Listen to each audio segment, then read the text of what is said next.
अस्सलाम वालेकुम फ्रेंड्स, कैसे हैं आप सब। मेरी आज की वीडियो है अनार के बारे में। इस वीडियो के अंदर मेरे को काफ़ी ज़्यादा बेनिफिट बताऊंगा अनार के बारे में कि आपकी सेहत के लिए कैसे मुफीद है और आपकी लाइफ के अंदर कैसे इंपॉर्टेंट है। और इसी के साथ साथ मैं आपको अनार के काफ़ी ज़्यादा फैक्ट्स के बारे में भी बताऊँगा।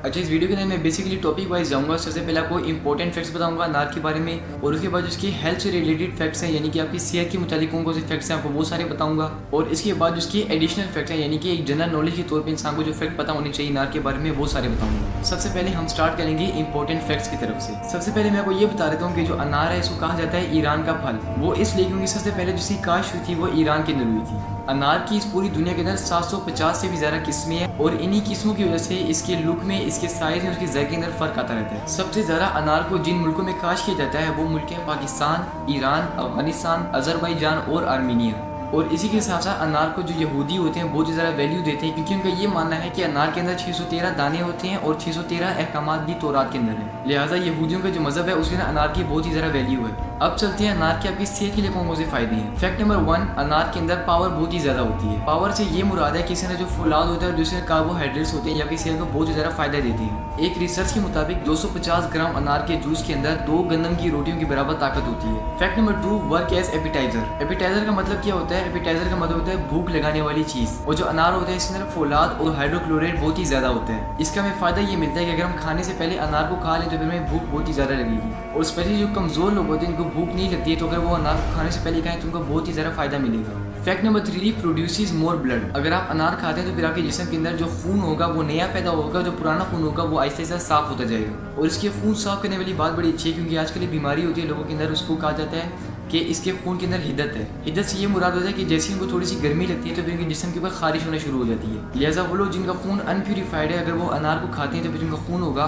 वो प्यूरीफाइड हो जाएगा, और ऐसा ऐसा जो उनकी बीमारी होगी वो सारी खत्म हो जाएगी। ना सिर्फ हिद्दत बल्कि बहुत सी ऐसी बीमारियां जो कि खून के साफ ना होने की वजह से होती हैं, जैसे कि हेपेटाइटिस हो गया और आपके फेस के ऊपर एक्ने जिसको दाने कहा जाता है। लिहाजा उन सब के लिए अनार बेस्ट है। अनार के अंदर पूनिक एलर्जीज और एलर्जिक एसिड बहुत ही ज़्यादा तादाद में मौजूद होते हैं। इनका हमें फ़ायदा ये मिलता है कि हर वो चीज़ जो कि हमारे जिस्म के अंदर कैंसर को पैदा करती है और कैंसर बनने का सबब बनती है उसको ख़त्म कर देते हैं। लिहाजा कैंसर से बचने के लिए जो अनार है ये बेहतरीन फल है। Fact number 5, used in TCM। TCM का मतलब होता है ट्रेडिशनल चाइनीज़ मेडिसिन, यानी कि जो अनार है इसको ट्रेडिशनल चाइनीज़ मेडिसिन में इस्तेमाल किया जाता है। और चाइना के बारे में ये बात आप सबको पता होगी, जिनको नहीं पता उनको भी बता देता हूँ कि चाइना में मोस्ट ऑफ द पॉपुलेशन जो है, यानी कि ज़्यादातर जो आबादी है वो आयुर्वेदिक यानी कि होम्योपैथिक की इलाज में ज़्यादा यकीन रखती है। और चाइना में अनार को डाइजेस्टिव डिसऑर्डर को ठीक करने के लिए और इन्फेक्शन को ठीक करने के लिए इस्तेमाल किया जाता है। डाइजेस्टिव डिसऑर्डर से मुराद है कि आपके जिस्म में जो निज़ाम है जो कि खाने को हजम करता है, इस सब को अनार ठीक कर देता है। उसके बाद जितने भी इन्फेक्शन होते हैं, जैसे कि chest infection, most common infection जो होता है, इसको ठीक करता है। Fact number 6, treats flu. अगर आप नज़ले की बीमारी से बहुत ही ज़्यादा परेशान है तो उसके लिए भी आप अनार को इस्तेमाल कर सकते हैं। उसका इस्तेमाल करने का तरीका ये है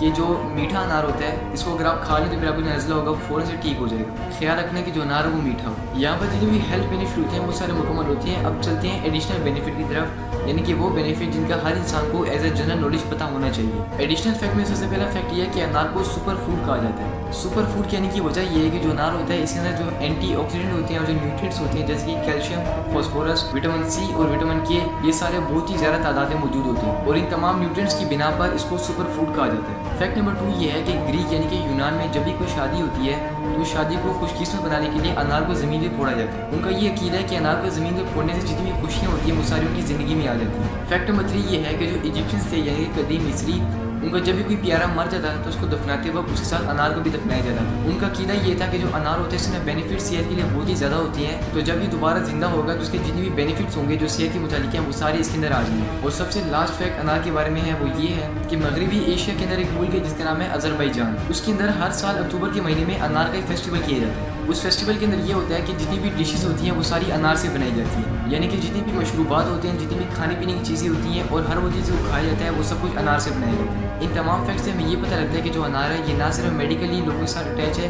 बल्कि इमोशनली भी अटैच है। तो फ्रेंड, मेरी आज की वीडियो यही भी मुकम्मल होती है। आपको अनार के बारे में जो मैंने फैक्ट्स बताए वो कैसे लगे आप मुझे कमेंट में ज़रूर बता दें। और इसके अलावा आपको और किस टॉपिक पर वीडियो चाहिए वो भी मुझे कमेंट सेक्शन में बता सकते हैं। वीडियो पसंद आई तो वीडियो को लाइक करके मेरे चैनल को सब्सक्राइब जरूर कीजिएगा। मैं आपसे मिलूंगा अगली वीडियो में, तब तक के लिए अल्लाह हाफिज़।